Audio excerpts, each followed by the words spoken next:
यार है ही ये करंट है ही। आहो इत्थे ला हाथ नहीं, इत्थे ला, इत्थे नहीं, इत्थे तेनू नहीं लगता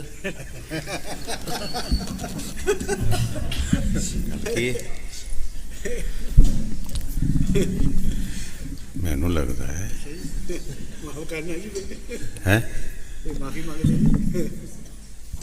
ਇਹਦੀ ਕਦੀ ਮਾਫੀ ਹੈਗੀ एक लीडर ਨੂੰ ਚਮਕਿਆ ਸੀ ਇਹ ਲੀਡਰ ਵਿਚਾਰਾ ਤਕਰੀਰ ਕਰਨ ਲੱਗਾ ਇੱਦਾਂ ਬਾਹਾਂ ਪਿੱਛੇ ਬੰਨੀਏ ਤੇ ਕਹਿੰਦਾ ਭੈਣੋ ਭਾਈਓ ਮਾਤੋ ਬਜ਼ੁਰਗੋ इसलिए ਬਜ਼ੁਰਗੋ ਕਿਹਾ ਤੇ ਜਿਹੜਾ ਸਪੀਕਰ ਸਾਰਾ ਕਰਨ ਲੱਗਾ ਤਾਂ ਪਤਾ ਹੀ ਹੈ ਕਰੰਟ ਕਹਿੰਦਾ ਤੁਹਾਡੀ ਮਾਂ ਦੀ ਹੋਈ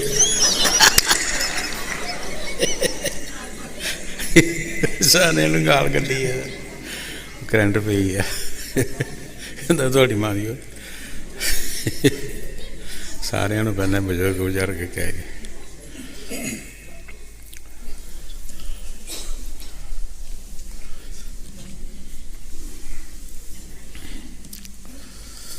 पढ़ो बाणी श्री गुरु ग्रंथ साहिब जी श्लोक महला चौथा। जो निंदा करे सतगुर पूरे की सो औखा जग में होया। जो निंदा करे सतगुर पूरे की सो औखा जग में होया। ये बाणी महाराज चौथी पातशाही श्री गुरु रामदास जी दी है। संतां दे विच यही बड़ी तारीफ होंदी है, वो किसी का नां नहीं लैंदे, जो कुछ भी कहणगे मुश्तरका कहणगे। कई बार अगे भी दस्सिया है कि महाराज पंजवीं पातशाही दे वक्त पाठ कीर्तन करते होंदे सी, उन्हां दी लड़की दी शादी सी ते गुरु साहब दे पास आए कि सानू माया की जरूरत है। महाराज पंजवीं पातशाही दे वक्त उन्हें कहा कोई गल नहीं, तुहाडा काम हो जाएगा। कहने लगे नहीं, तुसी अज की सेवा सानू दिओ सारी। गुरु साहब जी कहने लगे कोई गल नहीं, तुसी काम ही करना अपना, तुहाडा काम हो जाएगा। नहीं जी अज की सेवा दिओ। कुदरत की मर्जी, उस दिन कोई आया ही नहीं, सेवा हुई ही नहीं। जदों सेवा कोई नहीं हुई, दिल च भाव ठालिया कि सतगुर ने किसी को आउण ही नहीं दिता, सेवा होने ही नहीं देती। निंदक बन गए, घर जाके बह रहे।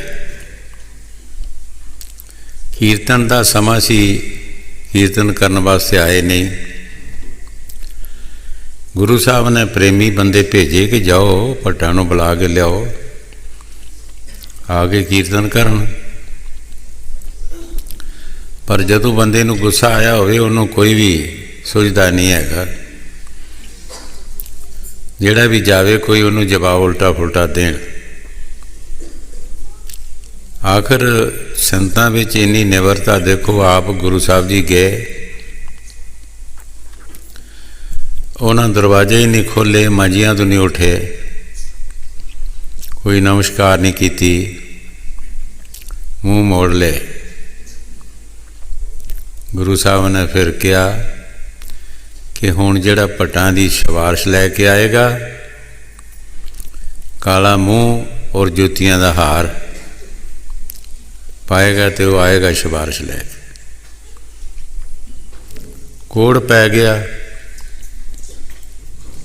है तो मराशी सन, सतगुरां दे दरबार विचों उन्हां दा आदर मान सी और जो भी खाना पीना उत्थे खांदे पींदे सन। फिर कोई बात ना पुछे, कोई भी बात ना पुछे, ना पल्ले कोई धन पदारथ सी। कुष्ट पैना शुरू हो गया, रोण पिटन। हुण कौन जुत्तियां दा हार गल पावे ते मूँह काला करे किसी वास्ते। ये भाई लद्दा कुदरती उन्होंने घर गया, पूछया की गल हुई है। उन्हें सारी कहानी दसी भी असी सतगुर ते भाव ठा लिया है, सानू बहुत सारे बुलाने वास्ते आए लेकिन असी गए नहीं। सतगुर भी आए, असी उन्होंने सामने नहीं होए। हुण सतगुर कह गया कि काला मुँह किया जाएगा और जुत्तियां का हार पाया जाएगा, जिहड़ा इन्हां दी सिफारिश लैके आएगा। ये गुरमुखी ही कोई काम कर सकता है, आम दुनियादार बंदा नहीं कर सकता। भाई लद्दे ने कहा चलो जे सतगुर इस गल नाल खुश हो जान तो तुहाड़ी कल्याण हो जाए तो मैं ये काम कर देना। काला मुँह कर लिया, जुत्तियां दा हार पा लिया। तीजा नंबर एक होर एक गधा लैके उहदे उत्ते चढ़े, पूछ वाल मुँह कर लिया, मुँह वाल पिठ कर ली। पिछे न्याणे सियाणे रौला पाते आउण, कोतल जिहा बनया डिजाइन जिहा उत्ते। गुरु साहब दे पुछया भी रौला काहदा है। किसी ने कहा जी भट्टां दी सिफारिश लैके भाई लद्दा आ रहा। तो की इहदा रौला क्यों है जी? तुहाडी शर्त जिहड़ी है जो तुसीं दस्सिया वो भी उन्हें पूरी की है। तीसरा नंबर होर उन्हें एक गधा लैके गधे के मूँह वाल पिठ की है, पूछ वाल उन्हें मूँह किया है, तो लोग ही रौला पाते आउंदे। गुरु साहब जी उठे तो कहन लगे जाओ कहो उन्होंने थले उतर जा। नौलिया धोलिया, कहन लगे महाराज माफ़ी दो जी, भुलनहार है, दया करो। गुरु साहब जी कहन लगे ये जिस तरह इन्होंने निंदिया की है पहली पातशाह तो लैके पंजवीं तक, इसे तरह पिछों तो शुरू होना तो शोभा करना शुरू करन, तारीफ करना शुरू कर दें तो हौली हौली फिर इन्हों का कुष्ट जाएगा। इदा नहीं जान लगा, इस तरह इन्हों का कुष्ट नहीं जान लगा। ये जिस तरह इन्हें निंदिया की है इस तरह उस्तत करन। आस्ते आस्ते उन्होंने तारीफ करना शुरू कर दी। फिर उन्हों का कोड़ गया। बाणी विच जो कुछ गुरु साहब जी फरमाउंदे है, क्योंकि संत सानू बचाउंदे है, सानू हर थां तो बचाउण दी कोशिश करते हैं। देखी किते पुरुषा ऐसा ना बन जाए, किते निंदक ना बन जाए, किते तैनू सजा ना पाना पवे। किसी बंदे का नाम नहीं लै रहे, किसी औरत का नाम नहीं लै रहे। जो दस्या है, जो दे विच कोई भी हो सकता है, पुरुष भी हो सकता है, ईश्वरी भी हो सकती है। की पता कौन है तो कौन नहीं। लेकिन गुरु साहब जी फरमा रहे हो जगत विच औखा होएगा, कोई उसकी बात नहीं पूछेगा, दुखों के दुख आना शुरू हो जाएंगे। हाँ जी। जो बिना करे सतगुर पूरे की, सो औखा जग में होया। नरक घोर दुख खूह है, ओथे पकड़ियो टोया। ਗੁਰੂ ਸਾਹਿਬ ਜੀ ਬੜੇ ਪਿਆਰ ਦੇ ਨਾਲ ਫਰਮਾ ਰਹੇ ਹੈ, ਨਰਕ ਕੋਰ ਖੂਹ ਵਰਗੇ ਰਤ ਪਾਕ ਨਾਲ ਭਰੇ, ਉੱਥੇ ਜਾ ਕੇ ਇਹੋ ਜਿਹੇ ਜੀਵ ਨੂੰ ਸੁੱਟਦੇ। ਉੱਥੇ ਫਿਰ ਔਖਾ ਹੁੰਦਾ ਹੈ, ਰੋਂਦਾ ਹੈ, ਪਿੱਟਦਾ ਹੈ। ਕੌਣ ਬਾਤ ਪੁੱਛੇਗਾ? ਜਿਨ੍ਹਾਂ ਪਿੱਛੇ ਕਰਦਾ ਹੈ ਉਹ ਸਾਰੇ ਇੱਥੇ ਰਹਿ ਜਾਂਦੇ ਹੈ, ਉਹ ਕੋਈ ਵੀ ਮਦਦਗਾਰ ਨਹੀਂ ਬਣਦਾ। ਉੱਥੇ ਕੌਣ ਮਦਦਗਾਰ ਬਣੇਗਾ? ਗੁਰੂ ਸਾਹਿਬ ਜੀ ਜੋ ਬਾਣੀ 'ਚ ਫਰਮਾ ਰਹੇ, ਠੀਕ ਫਰਮਾ ਰਹੇ ਹੈ, ਸਾਨੂੰ ਬੜੇ ਤਰੀਕੇ ਨਾਲ ਸਮਝਾ ਰਹੇ ਹੈ ਕਿ ਭਾਈ ਦੇਖੇ ਕਿਤੇ ਐਸਾ ਕਰਮ ਨਾ ਕਰਵੋ ਜਿਹੜਾ ਤੁਹਾਨੂੰ ਭੁਗਤਣਾ ਪਵੇ। ਹਾਂਜੀ। ਨਰਕ ਘੋਰ ਦੁੱਖ ਖੂਹ ਹੈ, ਉਥੇ ਪਕੜਿਓ ਢੋਇਆ। ਕੂਕ ਪੁਕਾਰ ਕੋ ਨਾ ਸੁਣੇ, ਉਹ ਔਖਾ ਹੋਏ ਹੋਏ ਰੋਇਆ। ਗੁਰੂ ਸਾਹਿਬ ਜੀ ਬੜੇ ਪਿਆਰ ਦੇ ਨਾਲ ਫਰਮਾ ਰਹੇ ਹੈ, ਕੋਈ ਉੱਥੇ ਕੂਕ ਫਰਿਆਦ ਨਹੀਂ ਸੁਣੇਗਾ। ਔਖਾ ਹੋਏਗਾ, ਰੋਏਗਾ, ਪਿੱਟੇਗਾ, ਕੌਣ ਫਰਿਆਦ ਸੁਣੇਗਾ? ਕੌਣ ਕਿਸੇ ਦਾ ਕਰਮ ਭੁਗਤਦਾ ਹੈ? ਇੱਥੇ ਆਪਣੇ ਆਪਣੇ ਨਹੀਂ ਮੁੱਕਦੇ, ਦੂਸਰੇ ਦਾ ਕੌਣ ਭੁਗਤੇਗਾ? ਕੌਣ ਕਿਸੇ ਦੇ ਥੱਲੇ ਜਾ ਕੇ ਉਹਦੇ ਕਰਮ ਦਾ ਹਾਮੀ ਬਣੇਗਾ? ਗੁਰੂ ਸਾਹਿਬ ਜੀ ਜੋ ਬਾਣੀ 'ਚ ਫਰਮਾ ਰਹੇ, ਠੀਕ ਫਰਮਾ ਰਹੇ। ਹਾਂਜੀ। ਕੂਕ ਪੁਕਾਰ ਕੋ ਨਾ ਸੁਣੇ, ਓਏ ਔਖਾ ਹੋਏ ਹੋਏ ਰੋਇਆ। ਉਹਨਾਂ ਹਲਤ ਪਲਤ ਸਭ ਗਵਾਇਆ, ਲਾਹਾ ਮੂਲ ਸਭ ਖੋਇਆ। ਗੁਰੂ ਸਾਹਿਬ ਜੀ ਉਹਨਾਂ ਪੁਰਸ਼ਾਂ ਦੇ ਬਾਰੇ ਸਮਝਾ ਰਹੇ ਹੈ, ਉਹਨਾਂ ਦਾ ਨਾ ਇੱਥੇ ਕੁਝ ਬਣਿਆ ਨਾ ਅੱਗੇ ਬਣਿਆ, ਦੋਵੇਂ ਜਗ੍ਹਾ ਮੁੱਕ ਗਈਆਂ।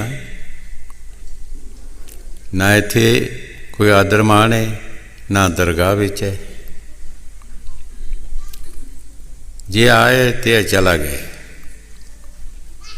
84 ਦੇ ਚੱਕਰ ਵਿੱਚੋਂ ਆਏ, ਮਨੁੱਖਾ ਜਨਮ ਮਿਲਿਆ, ਅਸੀਂ ਇੱਥੇ ਲਾਹ ਲੈਣਾ ਸੀ, ਅਸੀਂ ਮੂਲ ਵੀ ਗਵਾ ਕੇ ਚੱਲੇ ਹਾਂ। ਲਾ ਕੀ ਲੈਣਾ ਸੀ? ਅਸੀਂ ਮਨੁੱਖਾ ਜਨਮ ਦਾ ਫਾਇਦਾ ਇਹ ਲੈਣਾ ਸੀ ਕਿ ਭਜਨ ਸਿਮਰਨ ਕਰਕੇ, ਸਾਧ ਸੰਗਤ ਦੀ ਸੇਵਾ ਕਰਕੇ ਅਸੀਂ ਆਪਣੀ ਮੁਕਤੀ ਕਰਾਉਣੀ ਸੀ। 84 ਦੇ ਚੱਕਰ ਵਿੱਚੋਂ ਨਿਕਲਣਾ ਸੀ। ਲੇਕਿਨ ਇਹ ਲਾਹ ਲੈਂਦਾ ਲੈਂਦਾ ਮੂਲ ਵੀ ਗਵਾ ਗਿਆ। ਪੱਠੇ ਦੀ ਖੋਤੀ ਪੱਠੇ 'ਤੇ ਜਾ ਖਲੋਤੀ। ਹਜ਼ੂਰ ਕਈ ਵਾਰ ਇੱਕ ਕੈਦੀ ਦੀ ਸਾਖੀ ਸੁਣਾਉਂਦੇ ਹੁੰਦੇ ਸੀ। ਕੋਈ ਕੈਦੀ ਦੀ ਕੈਦ ਪੂਰੀ ਹੋਈ, ਜਦੋਂ ਉਸ ਨੂੰ ਛੁੱਟੀ ਮਿਲੀ, ਉਸ ਨੇ ਆਪਣੇ ਦਰੋਗੀ ਨੇ ਕਿਹਾ ਕਿ ਮੇਰਾ ਬੋਰੀ ਬਿਸਤਰਾ ਤੁਸੀਂ ਇਕੱਠਾ ਨਹੀਂ ਕਰਨਾ। ਉਹਨਾਂ ਪੁੱਛਿਆ ਕਿਉਂ, ਕੀ ਗੱਲ? ਕਹਿੰਦਾ ਕਿ ਮੈਂ ਫਿਰ ਇਹੋ ਹੀ ਕੰਮ ਕਰਨਾ, ਫਿਰ ਮੁੜ ਕੇ ਇੱਥੇ ਹੀ ਆਉਣਾ ਹੈਗਾ। ਸੋ ਸਾਡੀ ਹਾਲਤ ਹੈ, ਅਸੀਂ ਸਭ ਜੂਨਾਂ ਭੁਗਤ ਕੇ ਮਨੁੱਖਾ ਜਨਮ ਵਿੱਚ ਆਏ। ਬਹੁਤ ਸਾਰੇ ਅਸੀਂ ਦੁੱਖ ਪਾਏ ਹੈ। ਇਹ ਜਿਨ੍ਹਾਂ ਰਿਸ਼ੀਆਂ ਮੁਨੀਆਂ ਨੂੰ ਪਤਾ ਹੈ, ਉਹਨਾਂ ਬਾਣੀਆਂ 'ਚ ਲਿਖਿਆ ਹੈ। ਕਈ ਵਾਰ ਅੱਗੇ ਵੀ ਦੱਸਿਆ ਹੈ ਕਿ ਸ੍ਰੀ ਸੁਖਦੇਵ ਜੀ ਰਿਸ਼ੀ ਵੇਦ ਵਿਆਸ ਦੇ ਲੜਕੇ ਹੋਏ। ਉਹਨਾਂ ਨੂੰ ਆਪਣੇ 105 ਜਨਮ ਦੀ ਖਬਰ ਸੀ, ਜਿਹੜੇ 84 ਵਿੱਚ ਭੁਗਤੇ ਹੈ। ਉਹ ਵੀ ਕਿਸ ਤਰ੍ਹਾਂ ਹੋਈ? ਇੱਕ ਵਾਰ ਸ਼ਿਵ ਜੀ ਅਤੇ ਪਾਰਵਤੀ ਇੱਕ ਜੰਗਲ ਵਿੱਚ ਬੈਠੇ ਸਨ ਅਤੇ ਸ਼ਿਵ ਜੀ ਮਹਾਰਾਜ ਪਾਰਵਤੀ ਨੂੰ ਅੰਮ੍ਰਿਤ ਕਥਾ ਸੁਣਾਉਣਾ ਸ਼ੁਰੂ ਕਰ ਦਿੱਤੀ। ਪਾਰਵਤੀ ਨੇ ਇੱਕ ਦੋ ਲਫ਼ਜ਼ ਸੁਣਿਆ ਅਤੇ ਸੌਂ ਗਈ। ਉਸ ਦਰਖਤ ਦੇ ਖੋੜ ਦੇ ਵਿੱਚ ਇੱਕ ਤੋਤਾ ਸੀ, ਉਹ ਹੰਗੂਰਾ ਭਰਦਾ ਰਿਹਾ। ਜਦੋਂ ਕਥਾ ਸਮਾਪਤ ਕੀਤੀ, ਦੇਖਿਆ ਤੇ ਪਾਰਵਤੀ ਸੁੱਤੀ ਸੀ। ਸੋਚਿਆ ਕਿ ਮੇਰੀ ਕਥਾ ਕਿਸ ਨੇ ਸੁਣੀ ਹੈ।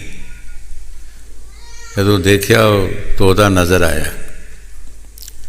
ਤੋਤੇ ਦੇ ਮਗਰ ਹੋ ਗਿਆ ਕਿ ਇਹਨੂੰ ਮਾਰ ਦਈਏ। ਅੱਗੇ ਅੱਗੇ ਤੋਤਾ ਉੱਡ ਪਿਆ, ਪਿੱਛੇ ਸ਼ਿਵ ਜੀ ਮਹਾਰਾਜ। ਤੋਤੇ ਨੇ ਜਦੋਂ ਦੇਖਿਆ ਕਿ ਮੇਰਾ ਖਹਿੜਾ ਨਹੀਂ ਛੱਡਦਾ, ਉਸਨੇ ਵੇਦ ਵਿਆਸ ਰਿਸ਼ੀ ਦੀ ਔਰਤ ਜਿਹੜੀ ਸੀ ਉਹਦੇ ਗਰਭ ਵਿੱਚ ਸਮਾ ਗਿਆ।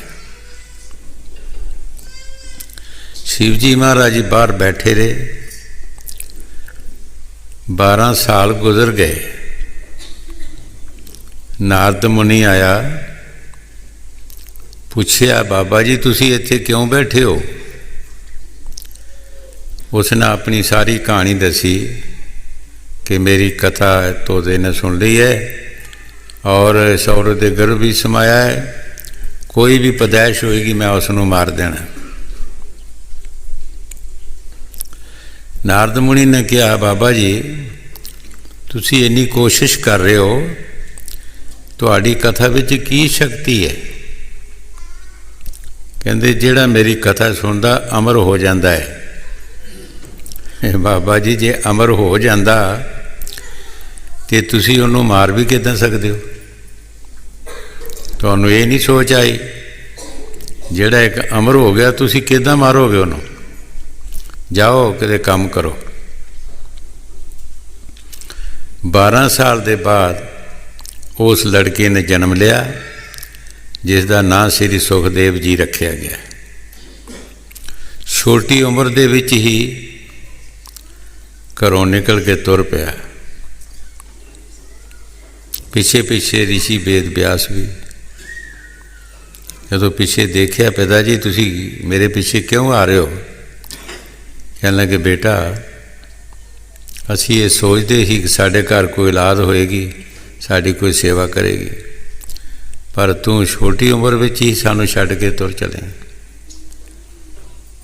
ਸ੍ਰੀ ਸੁਖਦੇਵ ਜੀ ਨੇ ਕਿਹਾ, ਪਿਤਾ ਜੀ ਮੈਨੂੰ 105 ਜਨਮ ਦੀ ਖਬਰ ਹੋ ਚੁੱਕੀ ਹੈ। ਜਿਹੜੇ 84 ਦੇ ਵਿੱਚ ਮੈਂ ਦੁੱਖ ਭੁਗਤੇ ਹੈ, 5 ਜਨਮਾਂ ਦਾ ਤੁਹਾਨੂੰ ਮੈਂ ਹਵਾਲਾ ਦੱਸਦਾ ਹਾਂ, 100 ਦਾ ਤੁਸੀਂ ਅੰਦਾਜ਼ਾ ਲਾ ਲੈਣਾ। ਪਿਤਾ ਜੀ ਇੱਕ ਜਨਮ ਮੇਰਾ ਕੁੱਤੇ ਦਾ ਆ ਗਿਆ। ਮੈਂ ਕਿਸੇ ਮੈਦਾਨ ਵਿੱਚ ਸਹਿਬ ਸਭਾ ਲੇਟਿਆ ਸੀ, ਕਿਸੇ ਰਾਹੀ ਜਾਂਦੇ ਨੇ ਮੇਰੇ ਸਿਰ 'ਚ ਲਾਠੀ ਮਾਰ ਦਿੱਤੀ, ਮੇਰਾ ਸਿਰ ਪਟ ਗਿਆ, ਮੇਰੇ ਸਿਰ 'ਚ ਕੀੜੇ ਪੈ ਗਏ। ਪਿਤਾ ਜੀ ਜਿਸ ਘਰ ਮੈਂ ਜਾਵਾਂ ਉਹ ਅੱਗੇ ਹੀ ਲਾਠੀ ਲੈ ਕੇ ਤਿਆਰ ਹੋਵੇ। ਇੱਕ ਸਰੀਰ ਦਾ ਦੁੱਖ, ਇੱਕ ਪੇਟ ਦੀ ਭੁੱਖ। ਬਹੁਤ ਮੈਂ ਉਹ ਜਨਮ ਦੁੱਖਾਂ ਦਾ ਭੁਗਤਿਆ। ਦੂਸਰਾ ਜਨਮ ਮੇਰਾ ਇੱਕ ਘੋੜੇ ਦਾ ਆ ਗਿਆ। ਘੋੜਾ ਮਰਾਸ਼ੀਆਂ ਨੇ ਖਰੀਦ ਲਿਆ ਤੇ ਮਰਾਸ਼ੀ ਮੀਰਜ਼ਾਦੇ ਹੁੰਦੇ ਆ, ਪੱਠੇ ਪੁੱਠੇ ਕਿਸੇ ਪਾਣੇ ਨਹੀਂ, ਮੈਂ ਉਹਨੂੰ ਲਗਾਮ ਚਾੜਨੀ ਤੇ ਦਵਾੜਦੇ ਰਹਿਣਾ।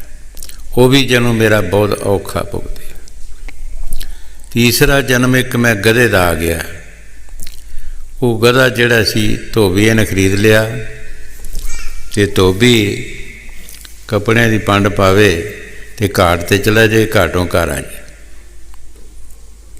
ਛੋਟਾ ਜਿਹਾ ਇੱਕ ਨਾਲਾ ਵਗਦਾ ਸੀ ਰਸਤੇ ਵਿੱਚ, ਬੱਦਲ ਆਉਣ ਕਾਰਨ ਉਹਦੇ ਵਿੱਚ ਜੇਲਣ ਆ ਗਈ। ਪਿਤਾ ਜੀ ਮੈਂ ਖੁੱਭ ਗਿਆ ਉਹਦੇ ਵਿੱਚ। ਮੇਰੇ ਮਾਲਕ ਨੇ ਮੈਨੂੰ ਬਹੁਤ ਮਾਰਿਆ, ਇੱਕ ਲੱਤ ਮੇਰੀ ਟੁੱਟ ਗਈ। ਮੈਨੂੰ ਦੇਖਿਆ ਬੇਕਾਰ, ਕੱਪੜੇ ਲੈ ਕੇ ਚਲਾ ਗਿਆ। ਮੈਂ ਉੱਥੇ ਹੀ ਖੁੱਭਾ ਰਿਹਾ। ਮੇਰਾ ਇੱਕ ਟਾਪੂ ਬਣ ਗਿਆ, ਜਿਹੜਾ ਵੀ ਲੰਘੇ ਮੇਰੇ ਤੇ ਪੈਰ ਰੱਖ ਕੇ ਲੰਘ ਜਾਏ। ਪਿਤਾ ਜੀ ਇੱਕ ਸਰੀਰ ਦੇ ਦੁੱਖ, ਇੱਕ ਪੇਟ ਦਾ ਭੁੱਖ। ਇਹ ਫਰੀਦ ਸਾਹਿਬ ਨੇ ਵੀ ਬਾਣੀ 'ਚ ਫਰਮਾਇਆ ਹੈ, ਫਰੀਦਾ ਮੌਤੋਂ ਭੁੱਖ ਬੁਰੀ, ਰਾਤੀ ਸੁੱਤੇ ਖਾ ਕੇ ਦਿਨੇ ਫੇਰ ਖੜੀ। ਮੌਤ ਇੱਕ ਵਾਰ ਹੁੰਦੀ ਹੈ, ਭੁੱਖ ਬਾਰੋਂ ਬਾਰ ਸਤਾਉਂਦੀ ਹੈ। पिता जी वो भी जन्म मेरा बहुत औखा भुगते। चौथा जन्म एक छोटा जिहा कीड़ा होंदा पिस्सू, ओहदा मैं आ गया। गर्मियां के दिन सी, मैं एक औरत के कपड़ियां च वड़ गया। वो अपने पति नूं रोटी लैके बाहर जा रही सी। मैं अपने सुभाव के मुताबिक उन्होंने दंदी वड्डी, उसने खुरकिया तो पोटे चढ़ गया। पिता जी वो मैनू मली जाए, ना छड्डे ना मारे। एक बरेती आई अग वर्गी तपी हुई सी, वो मैनू सुट दिता और धाना की तरह मैं पुज गया वो। पिता जी वो भी जन्म बहुत औखा है। पंजवां जन्म मेरा बिल्ली के घर आ गया। जदों मैं पैदा होवां, बाहरला बिल्ला आवे मेरा गला कोटे ते मार दे। पिता जी ये 5 जन्म तुसी देख लो, मैं 84 दे विच किस तरह दुख पाया और 100 का भी अंदाज़ा ला लो। जिन्हां ऋषियां मुनियां फकीरां ने देखिया सब कुछ, वो बाणी च लिखते हैं। वो साढ़े वास्ते एक भाई देखियो किते ऐस रस्ते न पै गया। ये रस्ता बहुत माड़ा है, इत्थे बहुत दुख ने, लेकिन असी संतां दी बाणी अपने कन्नां च नहीं पैण दिंदे, उस पासे असी चलते नहीं। संत सानू बचाउंदे है, वो इसे वास्ते बाणी च लिखते है सानू कोई डर पै आ जाए, दुखों को डरिए। स्वामी जी महाराज जिस तरह बाणी जी फरमाया, मौत से डरते रहो दिन रात। ऐ इंसान तू मौत से दिन रात डरता रहो। की पता है तेरी कोई गिनती हैगी है, कोई लिखत पढ़त हैगी है तेरी? हर चीज़ की लिखत पढ़त है, इंसान की कोई लिखत पढ़त नहीं। महाराज नौवीं पातशाही अपनी बाणी च फरमाया है, चेतना है तो चेत ले निस दिन प्राणी, दिन दिन औद बिहाद है ज्यों फुटे घट पानी। देखो संतां दी बाणी सानू किस तरह समझाउंदी है। जिस तरह किसी घड़े नूं फुट होंदा है, पानी का भरिया होंदा, आस्ते आस्ते आस्ते आस्ते उहदे विचों पानी निकल जाता है, घड़ा इस तरह पिया रहिंदा है। इसे तरह साडे विच जिहड़ी सुआसां दी पूंजी है, आस्ते आस्ते मुक रही है, ये जा रही है। उस घड़े की तरह असी खाली होकर बह जाते हैं। गुरु साहब जी नौवीं पातशाही फरमा रहे है, चेतना है तो चेत ले निस दिन प्राणी, दिन दिन औद बिहाद है फुलटे घट ज्यों पानी। दिनों दिन तेरे दिन जेड़े मुक रहे है, ये बध नहीं रहे, ये घट रहे है तेरी उम्र चों। तू उस मालिक का नाम चेत, ईश्वर की भगती कर, नेक पाक काम कर। महाराज चौथी पातशाही सानू बाणी द्वारे देखो समझा रहे हैं। एक निंदक के बारे फरमा रहे हैं कि निंदक नूं कितनी सज़ा मिलती है। असी बड़ा स्वाद लाते हाँ एक दूसरे की निंदा करके। कई कहते असी किहड़े करते असी सुनते सी, लेकिन हजूर फरमाते होंगे है कि सुनने वाला और करने वाला एको जिहा होंदा। सुनने वाला और करने वाला एको जिहा होंदा। अगर ना सुने तो करने वाला कर नहीं सकता। उन्होंने पहले ही कह दे भी पहले लफ्ज़ विच ही कि मैं तेरी गल नहीं सुननी, तो करने वाला कर नहीं सकता, बच जाते दोवें। जदों असी स्वाद लाउंदे हाँ फिर असी फस जाते हैं, असी भी हिस्सेदार बन जाते हैं। फिर इस वास्ते गुरु साहब जी बाणी च फरमा रहे है कि भाई तुसी बचन का तरीका सोचो, किस तरह असी बचना है। इन्हां गल्लां तो असी बचन का किस तरह असी बच सकते हैं, वो संत महापुरख सानू समझाउंदे है कि किस तरह तुसी बच सकते हो। हाँ जी। ओ ना हलत पलत सब गवाया, ਲਾਹਾ ਮੂਲ ਸਭ ਖੋਇਆ। ਉਹ ਤੇਲੀ ਸੰਦਾ ਬਲਦ ਕਰ ਨਿਤ ਫਲ ਕੇ ਉਠ ਪ੍ਰਭ ਜੋਇਆ। ਇਹ ਪੁਰਾਣੇ ਬੰਦਿਆਂ ਨੂੰ ਪਤਾ ਹੈ ਕਿ ਪਿੰਡਾਂ ਦੇ ਵਿੱਚ ਮੁਸਲਮਾਨ ਤੇਲੀ ਜਦੋਂ ਹੁੰਦੇ ਸੀ ਤਾਂ ਇੱਕ ਮਕਾਨ ਉਹਨਾਂ ਨੇ ਐਸਾ ਬਣਾਇਆ ਹੁੰਦਾ ਸੀ ਜਿਹਦੇ 'ਚ ਕੋਲੂ ਲਾਇਆ ਹੁੰਦਾ ਸੀ ਔਰ ਇੱਕੋ ਰਾਹ ਹੁੰਦਾ ਸੀ ਉਸ ਪਸ਼ੂ ਦੇ ਜਾਣ ਦਾ ਔਰ ਇੱਕੋ ਹੀ ਰਾਹ ਹੁੰਦਾ ਸੀ। ਜਦੋਂ ਵੀ ਉਹ ਪਸ਼ੂ ਨੂੰ ਉਸ ਕੋਲੋਂ ਜੋੜਦਾ ਹੀ ਸਾਰੀ ਰਾਤ ਤੁਰਦਾ ਰਹਿੰਦਾ ਸੀ। ਜਦੋਂ ਖੜਾ ਕਰਦਾ ਸੀ ਉਸੇ ਰਸਤੇ 'ਤੇ ਆ ਕੇ ਖੜਾ ਕਰਦਾ ਸੀ। ਫਿਰ ਉਹ ਪਸ਼ੂ ਸੋਚਦਾ ਹੈ ਮੈਂ ਇੱਥੋਂ ਹੀ ਤੁਰਿਆ, ਇੱਥੇ ਹੀ ਮੈਂ ਖੜਾ, ਮੇਰਾ ਸਫ਼ਰ ਗਿਆ ਕਿੱਧਰ ਹੈ? ਜਿਹੜਾ ਮੈਂ ਸਫ਼ਰ ਕੀਤਾ ਉਹ ਕਿੱਧਰ ਗਿਆ ਹੈਗਾ? ਇਹ ਹਾਲਤ ਸਾਡੀ ਹੈ। ਅਸੀਂ ਜਿੰਨਾ ਮਰਜ਼ੀ ਸਫ਼ਰ ਕਰੀਏ, ਜਦੋਂ ਅਸੀਂ ਇਹ ਕੰਮ ਕਰਾਂਗੇ ਤਾਂ ਸਾਡਾ ਸਫ਼ਰ ਸਾਰਾ ਹੀ ਖਤਮ ਹੋ ਜਾਏਗਾ। ਤੇਲੀ ਦੇ ਢੱਗੇ ਵਾਂਗਰ ਸਾਡੇ ਪੱਲੇ ਕੁਛ ਨਹੀਂ ਰਹੇਗਾ। ਜੋ ਗੁਰੂ ਸਾਹਿਬ ਜੀ ਬਾਣੀ 'ਚ ਫਰਮਾ ਰਹੇ ਹੈ, ਇੱਕ ਤੇਲੀ ਦੇ ਢੱਗੇ ਦੀ ਮਿਸਾਲ ਦੇ ਰਹੇ ਹੈ ਕਿ ਉਹ ਵੀ ਪਛਤਾਉਂਦਾ ਹੈ ਜਦ ਉੱਥੇ ਖੜਾ ਕੀਤਾ ਜਾਂਦਾ ਹੈ। ਉਹ ਪਛਤਾਉਂਦਾ ਹੈ ਕਿ ਮੈਂ ਸਾਰੀ ਰਾਤ ਤੁਰਦਿਆਂ ਹੋਇਆ ਅਤੇ ਮੇਰਾ ਸਫ਼ਰ ਗਿਆ ਕਿੱਧਰ ਹੈ? ਇਸੇ ਤਰ੍ਹਾਂ ਇਹ ਵੀ ਆਖਰ ਪੁੱਛਦਾ ਹੈ ਇਨਸਾਨ ਵੀ। ਹਾਂਜੀ, ਉਹ ਤੇਲੀ ਸੰਦਾ ਬਲਦ ਕਰ ਨਿਤ ਫਲ ਕੇ ਉਠ ਪ੍ਰਭ ਜੋਇਆ। ਹਰ ਵੇਖੇ ਸੁਣੇ ਨਿਤ ਸਭ ਕਛ ਤਦ ਕੁਛ ਗੁਜਾ ਨਾ ਹੋਇਆ। ਗੁਰੂ ਸਾਹਿਬ ਜੀ ਬੜੇ ਪਿਆਰ ਦੇ ਨਾਲ ਫਰਮਾ ਰਹੇ ਹੈ ਉਹ ਪਰਮਾਤਮਾ ਜਿਹੜਾ ਹੈ ਉਹਨੂੰ ਅਸੀਂ ਕੀ ਸਮਝਦੇ ਹਾਂ? ਅੰਨਾ ਬੋਲਾ ਸਮਝਦੇ ਹਾਂ ਕਿ ਉਹ ਸਾਡੀਆਂ ਕਰਤੂਤਾਂ ਨੂੰ ਜਾਣਦਾ ਨਹੀਂ ਹੈ, ਉਹ ਸਾਨੂੰ ਦੇਖਦਾ ਨਹੀਂ ਹੈ। ਉਹ ਤਾਂ ਜ਼ਰੇ ਜ਼ਰੇ ਵਿੱਚ ਵਸ ਰਿਹਾ ਹੈ, ਉਹ ਸਭ ਕੁਝ ਦੇਖ ਰਿਹਾ ਹੈ। ਅਸੀਂ ਜੋ ਕੁਝ ਚੋਰੀ ਕਰਦੇ ਹਾਂ, ਕਿਹਦੇ ਕੋਲੋਂ ਅਸੀਂ ਚੋਰੀ ਕਰਦੇ ਹਾਂ? ਬਾਣੀ 'ਚ ਗੁਰੂ ਸਾਹਿਬ ਜੀ ਫਰਮਾ ਰਹੇ ਹਰ ਦੇਖ ਰਿਹਾ ਸਭ ਕੁਝ ਜੋ ਵੀ ਤੂੰ ਕਰ ਰਿਹਾ। ਕਿਆ ਉਹਦੇ ਕੋਲੋਂ ਕਿਹੜੀ ਗੁੱਝੀ ਚੀਜ਼ ਹੈ, ਕਿਹੜੀ ਲੁਕਾ ਕੇ ਅਸੀਂ ਕਰ ਸਕਦੇ ਹਾਂ? ਉਹਨੂੰ ਕਿਸੇ ਗਵਾਹ ਦੀ ਜ਼ਰੂਰਤ ਨਹੀਂ। ਉਹਨੇ ਸਾਡੇ ਕਰਮ ਦੇਖ ਕੇ ਉਹਨਾਂ ਸਾਡੇ ਖਿਲਾਫ ਡਾਇਰੈਕਟ ਫੈਸਲਾ ਕਰਨਾ। ਉਹਨੂੰ ਕਿਸੇ ਗਵਾਹ ਦੀ ਜ਼ਰੂਰਤ ਨਹੀਂ। ਬਾਣੀ 'ਚ ਗੁਰੂ ਸਾਹਿਬ ਜੀ ਫਰਮਾਉਂਦੇ ਆ ਖੁਸ਼ ਖੁਸ਼ ਲਹਿੰਦਾ ਬਸਤ ਪਰਾਈ, ਦੇਖੇ ਸੁਣੇ ਤੇਰੇ ਨਾਲ ਖੁਦਾਈ। ਅਸੀਂ ਬਾਣੀ ਰੋਜ਼ ਸੁਣਦੇ ਹਾਂ, ਰੋਜ਼ ਪੜ੍ਹਦੇ ਹਾਂ, ਲੇਕਿਨ ਸਾਨੂੰ ਅਸਰ ਨਹੀਂ ਹੁੰਦਾ। ਗੁਰੂ ਸਾਹਿਬ ਜੀ ਫਰਮਾਉਂਦੇ ਆ ਤੂੰ ਪਰਾਈਆਂ ਚੀਜ਼ਾਂ ਨੂੰ ਖੁਸਦਾ ਹੈ, ਪਰਾਈਆਂ ਚੀਜ਼ਾਂ 'ਤੇ ਹਮਲੇ ਕਰਦਾ ਹੈ, ਆਪਣੀਆਂ ਬਣਾਉਂਦਾ ਹੈ। ਉਹ ਖੁਦਾ ਪਰਮਾਤਮਾ ਜਿਹੜਾ ਹੈ ਉਹ ਤੈਨੂੰ ਦੇਖ ਰਿਹਾ ਹੈ। ਉਹਨੂੰ ਕਿਸੇ ਗਵਾਹ ਦੀ ਜ਼ਰੂਰਤ ਨਹੀਂ ਹੈ। ਅਸੀਂ ਉਸ ਪਰਮਾਤਮਾ ਨੂੰ ਭੁੱਲ ਜਾਂਦੇ ਹਾਂ।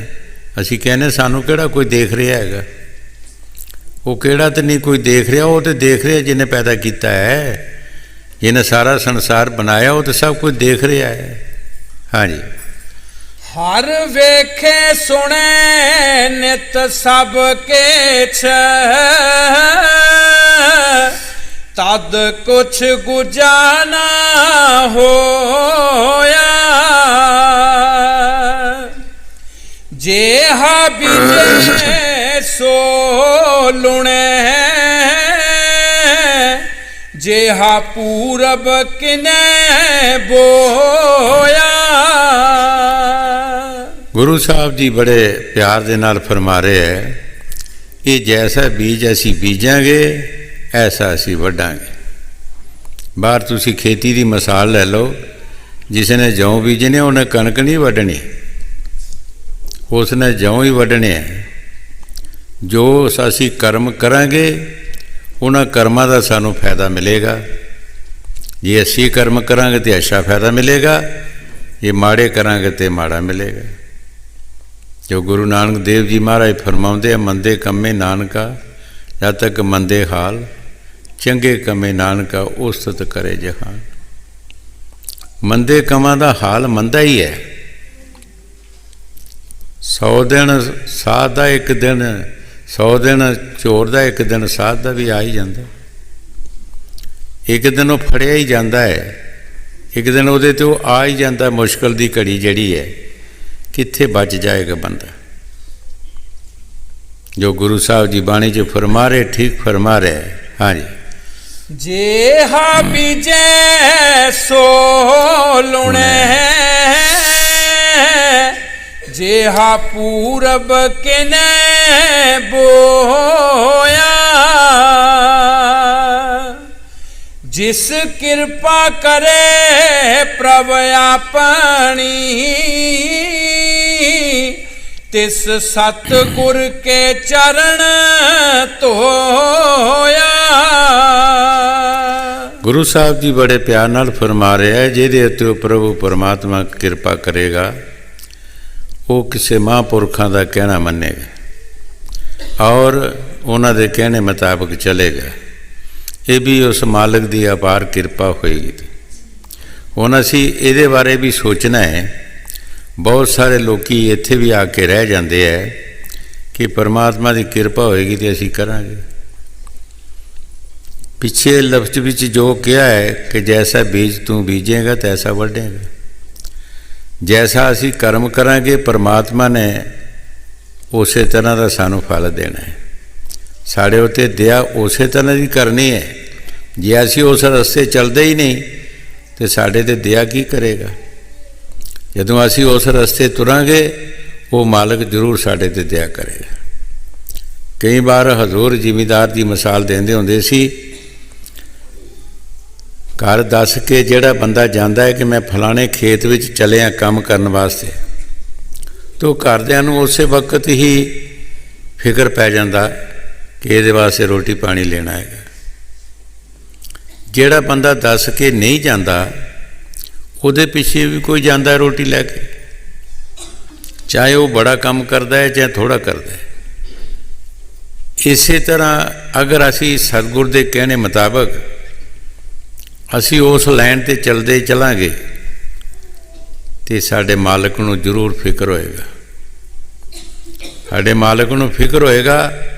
ਅਗਰ ਅਸੀਂ ਉਸ ਲਾਈਨ 'ਤੇ ਚੱਲਦੇ ਹੀ ਨਹੀਂ ਤਾਂ ਸਾਡੇ ਮਾਲਕ ਨੂੰ ਕੀ ਫਿਕਰ ਹੋਏਗਾ। ਉਹਨੂੰ ਵੀ ਕੀ ਫਿਕਰ ਹੈ। ਜੋ ਗੁਰੂ ਸਾਹਿਬ ਜੀ ਬਾਣੀ 'ਚ ਫਰਮਾ ਰਹੇ, ਠੀਕ ਫਰਮਾ ਰਹੇ ਹੈ ਕਿ ਉਸ ਮਾਲਕ ਦੀ ਬੜੀ ਅਪਾਰ ਕਿਰਪਾ ਹੋਏਗੀ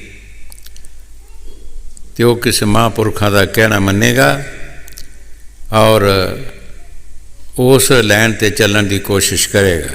ਹਾਂਜੀ, जिस कृपा करे प्रभ अपनी, तिस सतगुर के चरण धोया। गुर सतगुर पिछे तर गया, ज्यों लोहा काठ संगोया। ਗੁਰੂ ਸਾਹਿਬ ਜੀ ਬਾਹਰ ਦੀਆਂ ਮਿਸਾਲਾਂ ਦੇ ਕੇ ਸਾਨੂੰ ਸਮਝਾ ਰਹੇ ਹੈ ਕਿ ਅਸੀਂ ਇਕੱਲੇ ਨਹੀਂ ਤਰ ਸਕਦੇ, ਇਕੱਲੇ ਅਸੀਂ ਕੁਝ ਵੀ ਨਹੀਂ ਕਰ ਸਕਦੇ। ਤੁਸੀਂ ਲੋਹੇ ਨੂੰ ਇੱਕ ਤੋਲੇ ਨੂੰ ਪਾਣੀ ਵਿੱਚ ਸੁੱਟ ਦਿਓ, ਉਹ ਤਰ ਨਹੀਂ ਸਕਦਾ। ਪਰ ਜਾਓ ਤੁਸੀਂ ਜਹਾਜ਼ਾਂ ਨੂੰ ਦੇਖੋ, ਹਜ਼ਾਰਾਂ ਮਣੇ ਦੇ ਲੋਹ ਲੱਗੇ ਹੁੰਦੇ ਹੈ, ਨਾਲ ਲੱਕੜ ਲੱਗੀ ਹੁੰਦੀ ਹੈ, ਲੋਹਾ ਵੀ ਤਰ ਜਾਂਦਾ ਹੈ। ਉਹਦੇ ਨਾਲ ਲੱਗ ਕੇ ਲੋਹਾ ਵੀ ਤਰ ਜਾਂਦਾ ਹੈ। ਇਸੇ ਤਰ੍ਹਾਂ ਅਸੀਂ ਵੀ ਸਤਿਗੁਰ ਦੇ ਚਰਨਾਂ ਵਿੱਚ ਜਾ ਕੇ ਔਰ ਉਹਨਾਂ ਦਾ ਕਹਿਣਾ ਮੰਨ ਕੇ ਭਜਨ ਸਿਮਰਨ ਕਰਾਂਗੇ। ਉਹਨਾਂ ਦੀ ਸਪੋਰਟ ਨਾਲ ਅਸੀਂ ਵੀ ਤਰ ਸਕਦੇ ਹਾਂ, ਉਹਨਾਂ ਦੀ ਮਦਦ ਨਾਲ ਅਸੀਂ ਤਰ ਸਕਦੇ ਹਾਂ। ਜੇ ਅਸੀਂ ਕਹੀਏ ਇਕੱਲੇ ਤਰ ਸਕਦੇ ਹਾਂ ਤਾਂ ਇਕੱਲੇ ਅਸੀਂ ਕੁਝ ਨਹੀਂ ਕਰ ਸਕਦੇ।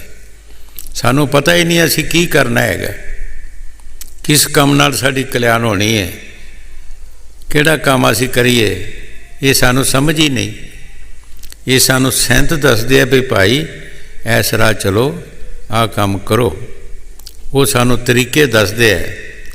ਮਹਾਰਾਜ ਤੀਸਰੀ ਪਾਤਸ਼ਾਹੀ ਪਹਿਲੀ ਅਵਸਥਾ ਦੇ ਵਿੱਚ ਉਹਨਾਂ ਦੁਨੀਆ ਦੇ ਸਾਰੇ ਕੰਮ ਕੀਤੇ। 22 ਵਾਰ ਤੀਰਥ ਯਾਤਰਾ ਕੀਤੀ, ਜਗ ਮੋਸ਼ੇ ਵੀ ਕੀਤੇ, ਹੋਰ ਵੀ ਕਰਮ ਕਰਦੇ ਰਹੇ, ਲੇਕਿਨ ਕੋਈ ਸਮਝ ਨਹੀਂ ਆਈ, ਕੁਛ ਨਹੀਂ ਬਣਿਆ। ਜਦ ਮੁਰਸ਼ਿਦ ਦੇ ਪਾਸ ਆਏ, ਫਿਰ ਮੁਰਸ਼ਿਦ ਨੇ ਦੱਸਿਆ ਵੀ ਆਹ ਕੰਮ ਕਰ। ਅੱਗੇ ਤੂੰ ਤੀਰਥਾਂ ਦਾ ਇਸ਼ਨਾਨ ਕਰਦਾ ਸੀ, ਹੁਣ ਤੀਰਥਾਂ ਤੋਂ ਪਾਣੀ ਲਿਆ ਕੇ ਸਾਨੂੰ ਇਸ਼ਨਾਨ ਕਰਾਇਆ ਕਰ। ਕਈ ਵਾਰ ਅੱਗੇ ਵੀ ਦੱਸਿਆ ਹੈ ਕਿ ਸੰਤ ਮਤਾ ਜਿਹੜਾ ਹੈ ਇਹਦਾ ਉਲਟਾ ਹੀ ਪੇਚ ਹੈ। ਜੇ ਸਮਝ ਆ ਜਾਏ ਤਾਂ ਬਹੁਤ ਜਲਦੀ ਤੋਂ ਜਲਦੀ ਇਹ ਕਾਮਯਾਬ ਹੋ ਸਕਦਾ ਹੈ, ਅਤੇ ਜੇ ਨਾ ਸਮਝ ਆਵੇ ਤਾਂ ਫਿਰ ਸਾਰੀ ਉਮਰ ਭਾਵੇਂ ਲੱਗਾ ਰਹੇ। ਕੋਈ ਵੀ ਪੇਚ ਹੈ ਜੇ ਸਿੱਧਾ ਦੰਦਾ ਪੈ ਜਾਏ ਤਾਂ ਜਲਦੀ ਫਿੱਟ ਹੋ ਜਾਂਦਾ ਹੈ, ਜੇ ਨਾ ਤਾਂ ਭਾਵੇਂ ਸਾਰੀ ਦਿਨ ਲੱਗਾ ਰਹੇ। ਦੇਖੋ ਕਿੱਥੇ ਇੱਕ ਪਾਣੀ ਲਿਆ ਕੇ ਇਸ਼ਨਾਨ ਕਰਾਉਣਾ, ਇਸ਼ਨਾਨ ਕਿਸੇ ਨੇ ਕਰਨਾ, ਮੈਲ ਕਿਸੇ ਦੀ ਲੱਥਣੀ। ਇਸ਼ਨਾਨ ਗੁਰੂ ਸਾਹਿਬ ਜੀ ਕਰਦੇ ਸੀ ਅਤੇ ਮੈਲ ਉਹਨਾਂ ਦੀ, ਜਿਹੜਾ ਪਾਣੀ ਲਿਆਉਂਦੇ ਸੀ ਮੈਲ ਉਹਨਾਂ ਦੀ ਲੱਥਦੀ ਸੀ। ਇਹ 12 ਸਾਲ ਗੁਜ਼ਰੇ, ਕੁੜਮ ਕੁੜਮ ਦਾ ਪਾਣੀ ਲਿਆਵੇ, ਬੜਾ ਔਖਾ ਹੈ। 12 ਸਾਲ ਗੁਜ਼ਰੇ ਔਰ ਕੋਈ ਨਾਗਾ ਨਹੀਂ ਵਿੱਚ ਪਾਇਆ। ਸੰਤਾਂ ਦੀ ਮੌਜ ਆਉਂਦੀ ਹੈ, ਹਨੇਰੀ ਚੱਲੀ, ਮੀਂਹ ਚੱਲਿਆ, ਜਲਾਈ ਦੀ ਖੱਡੀ 'ਚ ਡਿੱਗ ਪਏ। ਆਵਾਜ਼ ਆਈ ਕਿ ਅੰਦਰੋਂ ਜਲਾਏ ਪੁੱਛਿਆ ਤੂੰ ਕੌਣ ਹੈ? ਤੋ ਅੰਦਰੋਂ ਜਲਾਈ ਨੇ ਕਿਹਾ ਇਹ ਅੰਬਰੂ ਨਥਾਇਆ ਹੋਣਾ ਇਸ ਵੇਲੇ, ਹੋਰ ਕੌਣ ਹੈਗਾ? ਜਿਹਨੂੰ ਕੋਈ ਥਾਂ ਨਹੀਂ, ਇਹ ਤੁਰਿਆ ਹੀ ਰਹਿੰਦਾ ਹੈਗਾ। ਜਦੋਂ ਗੁਰੂ ਸਾਹਿਬ ਦੇ ਪਾਸ ਗਿਆ, ਉਹਨਾਂ ਗੱਲ ਨਾਲ ਲਾ ਲਿਆ, ਨਥਾਇਆਂ ਦਾ ਥਾਂ, ਨਿਉਲਟਿਆਂ ਦੀ ਨੋਲ ਉਲਟ, ਨਿਆਸਰਿਆਂ ਦਾ ਆਸਰਾ। ਗੁਰਗੱਦੀ ਵੀ ਉਹਨਾਂ ਨੂੰ ਦੇ ਦਿੱਤੀ ਔਰ ਸਾਧ ਸੰਗਤ ਦੀ ਸੇਵਾ ਵੀ ਬਖਸ਼ ਦਿੱਤੀ। 12 ਸਾਲ ਲੱਗੇ ਸਿਰਫ ਸਫਾਈ ਕਰਨ ਵਾਸਤੇ। ਜੋ ਗੁਰੂ ਸਾਹਿਬ ਜੀ ਬਾਣੀ 'ਚ ਫਰਮਾ ਰਹੇ, ਠੀਕ ਫਰਮਾ ਰਹੇ ਹੈ। ਸਾਨੂੰ ਕੀ ਪਤਾ ਅਸੀਂ ਕੀ ਕਰੀਏ? ਅਸੀਂ ਆਪਣੇ ਵੱਲੋਂ ਸਾਰੇ ਹੀ ਲੋਕ, ਸਾਰੀ ਦੁਨੀਆ ਅਸੀਂ ਰੱਬ ਦਾ ਨਾਮ ਜਪੀ ਜਾਂਦੇ ਹਾਂ, ਕੋਈ ਕਿਸੇ ਢੰਗ ਨਾਲ, ਕੋਈ ਕਿਸੇ ਢੰਗ ਨਾਲ। ਕੀ ਪਤਾ ਕਿਸ ਤਰ੍ਹਾਂ ਅਸੀਂ ਜਪਣਾ ਹੈਗਾ, ਕੀ ਤਰੀਕਾ ਕਰਨਾ ਹੈਗਾ। ਬਾਣੀ 'ਚ ਲਿਖਿਆ ਰਾਮ ਪੜ੍ਹੋ ਮਨ ਕਰੋ ਵਿਚਾਰਾ। ਸਿਰਫ ਰਾਮ ਰਾਮ ਨਹੀਂ ਕਰੋ, ਥੋੜ੍ਹੀ ਵਿਚਾਰ ਵੀ ਕਰੋ ਕਿ ਰਾਮ ਰਾਮ ਜਪਦਿਆਂ ਦੇ ਤੁਹਾਨੂੰ ਉਮਰ ਲੰਘ ਗਈ ਹੈ, ਕੋਈ ਵਿਚਾਰ ਵੀ ਕੀਤੀ ਹੈ। ਰਾਮ ਵੀ ਆਇਆ, ਉਹ ਜਿਹੜੇ ਸਾਡੇ ਅੰਦਰ ਕਾਮ ਕ੍ਰੋਧ ਮੋਹ ਲੋਭ ਹੰਕਾਰ ਦੁਸ਼ਮਣ ਬੈਠੇ ਹੈ, ਕੋਈ ਫਰਕ ਪਿਆ ਹੈ? ਸਾਡੇ ਕ੍ਰੋਧ ਵਿੱਚ ਫਰਕ ਪਿਆ ਹੈ, ਮੋਹ ਵਿੱਚ ਫਰਕ ਪਿਆ ਹੈ, ਲੋਭ ਵਿੱਚ ਫਰਕ ਪਿਆ ਹੈ? ਕਿਸੇ ਵਿੱਚ ਫਰਕ ਹੈ? ਜੇ ਕੋਈ ਫਰਕ ਨਹੀਂ ਪਿਆ ਤਾਂ ਫਿਰ ਰਾਮ ਦਾ ਕੋਈ ਫਾਇਦਾ ਨਹੀਂ, ਫਿਰ ਰਾਮ ਕਿਹਾ ਹੀ ਨਹੀਂ। ਸੰਤ ਜਿਹੜੀ ਦਵਾਈ ਦਿੰਦੇ ਹੈ, ਜੋ ਤਰੀਕਾ ਦੱਸਦੇ ਹੈ, ਜਿਉਂ-ਜਿਉਂ ਸਿੱਖ ਨਾਮ ਜਪੇਗਾ, ਇਹਨਾਂ ਦੁਸ਼ਮਣਾਂ ਦੇ ਨਾਲ ਇਹਨਾਂ 'ਚੋਂ ਫਰਕ ਪਏਗਾ। ਹਰ ਚੀਜ਼ ਦਾ ਫਰਕ ਪਏਗਾ, ਹਰ ਚੀਜ਼ ਘਟਦੀ ਜਾਏਗੀ। ਇਹਦੀ ਹਰ ਚੀਜ਼ ਹੀ ਹਰ ਕਿਸਮ ਨਾਲ ਹੀ ਘਟਦੀ ਜਾਂਦੀ ਹੈ। ਕਿਉਂ? ਉਸ ਨਾਮ ਦੇ ਵਿੱਚ ਸ਼ਕਤੀ ਹੈ। ਇਹ ਮਨ ਪਿੰਗਲ ਪਿਆ ਪੀ ਹਰੀ ਨਾਮ ਪਰ। ਇਹੀ ਮਨ ਜਿਹੜਾ ਸਾਡਾ ਛਲਾਂਗਾ ਮਾਰਦਾ ਹੈ। ਜਦੋਂ ਵੀ ਅਸੀਂ ਅੱਖ ਮੀਟਦੇ ਹਾਂ, ਕਈ ਕੋ ਕਿਤੇ ਚਲਾ ਜਾਂਦਾ, ਬਗੈਰ ਪੁੱਛੇ ਮੰਗੇ ਹੀ ਦੌੜਦਾ ਫਿਰਦਾ ਹੈਗਾ। ਜਿਹੜੀ ਚੀਜ਼ ਨੂੰ ਦੇਖਿਆ ਨਹੀਂ ਸੁਣਿਆ, ਉੱਥੇ ਪਹੁੰਚ ਜਾਂਦਾ ਹੈਗਾ। ਜਿਉਂ-ਜਿਉਂ ਸਿੱਖ ਨਾਮ ਜਪਦਾ ਹੈ, ਇਹ ਪਿੰਗਲਾ ਹੋ ਜਾਂਦਾ, ਫਿਰ ਲੱਤਾਂ ਬਾਹਾਂ ਟੁੱਟ ਜਾਂਦੀਆਂ। ਜਿਸ ਤਰ੍ਹਾਂ ਕਿਸੇ ਬੰਦੇ ਨੂੰ ਪਾਰਾ ਦੇ ਦਿਓ, ਉਹਦੀਆਂ ਲੱਤਾਂ ਬਾਹਾਂ ਜੁੜ ਜਾਂਦੀਆਂ ਨੇ। ਬਿਕਸੇ ਅੰਮ੍ਰਿਤ ਪਿਆ ਜਬ ਰਾਮ ਨਾਮ ਲਿਵ ਲੱਗੀ। ਉਹ ਸਾਡੇ ਅੰਦਰ ਜਿਹੜੀ ਵਿਖਿਆ ਹੈ, ਉਹੀ ਅੰਮ੍ਰਿਤ ਬਣ ਜਾਂਦੀ ਹੈ, ਉਹ ਬਦਲ ਜਾਂਦੀ, ਹਰ ਚੀਜ਼ ਬਦਲ ਜਾਂਦੀ ਹੈ। ਪਰ ਨਾਮ ਦੇ ਨਾਲ, ਗੱਲਾਂ ਬਾਤਾਂ ਦਾ ਮਜ਼ਮੂਨ ਨਹੀਂ। ਜੇ ਕਹੇ ਕਿ ਗੱਲਾਂ ਨਾਲ ਬਦਲ ਜਾਵੇ ਤੇ ਨਹੀਂ, ਗੱਲਾਂ ਨਾਲ ਨਹੀਂ ਬਦਲ ਸਕਦੇ, ਮਿਹਨਤ ਕਰਨਾ ਪੈਂਦੀ ਹੈ। ਕਈ ਵਾਰ ਅੱਗੇ ਵੀ ਦੱਸਿਆ ਹੈ ਕਿ ਕੋਈ ਜਿੰਨਾ ਮਰਜ਼ੀ ਭੈੜਾ ਬੰਦਾ ਹੈ, ਚੰਗੇ ਬੰਦੇ ਦੀ ਸੰਗਤ ਕਰਦਾ ਹੈ ਤਾਂ ਆਸਤੇ ਆਸਤੇ ਉਹਦੇ ਵਿੱਚ ਚੰਗਿਆਈ ਆਉਣਾ ਸ਼ੁਰੂ ਹੋ ਜਾਂਦੀ ਹੈ, ਉਹਦੇ ਵਿੱਚ ਗੁਨਾਹ ਜਿਹੜੇ ਨੇ ਦੂਰ ਹੋਣਾ ਸ਼ੁਰੂ ਹੋ ਜਾਂਦੇ ਹੈ। ਉਹ ਵੀ ਇੱਕ ਦਿਨ ਚੰਗਾ ਬਣ ਜਾਂਦਾ, ਭਲਾ ਮਾਨਸ ਬਣ ਜਾਂਦਾ, ਸ਼ਰੀਫ ਬਣ ਜਾਂਦਾ ਹੈ।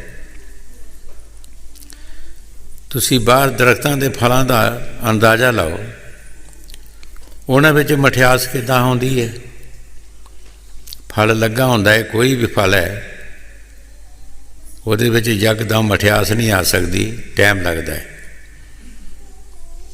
ਟਾਈਮ ਲੱਗਦਾ ਹੈ। ਆਸਤੇ ਆਸਤੇ ਉਸੇ ਦਰਖਤ ਦੇ ਨਾਲ ਜੁੜਿਆ ਰਹਿੰਦਾ ਹੈ ਔਰ ਉਹ ਮਿੱਠਾ ਹੋ ਜਾਂਦਾ ਹੈ।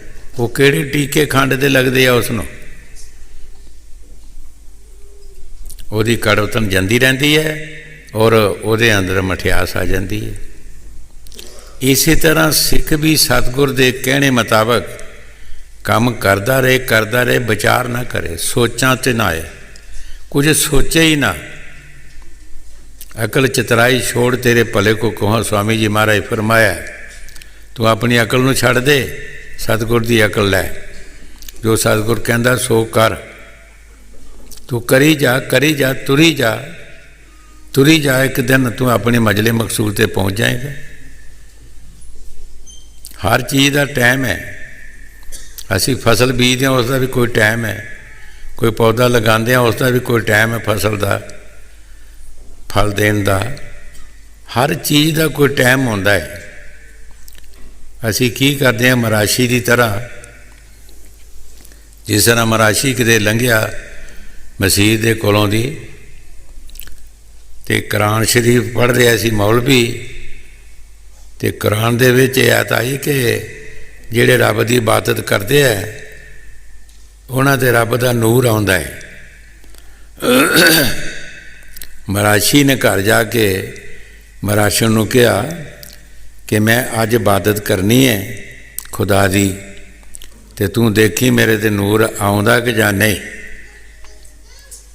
पर एक दिन का काम नहीं है, पिछले अंदर चला गया।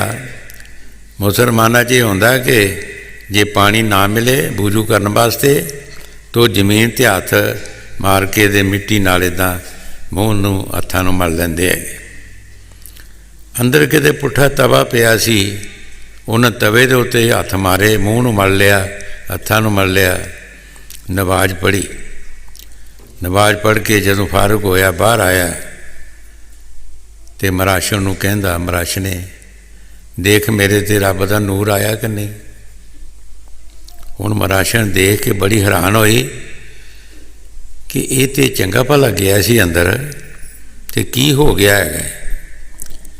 कहन लगी, मराशिया जे रब दा नूर है सफ़ेद जां लाल तो फिर तो नहीं आया, तो जे है काला तो फिर घटा बन के आ गया, फिर फर्क भी कोई नहीं रहा। साड़ी बंदगी वो है कि असी कहने जल्दी तो जल्दी साढ़े चो नूर आ जाए।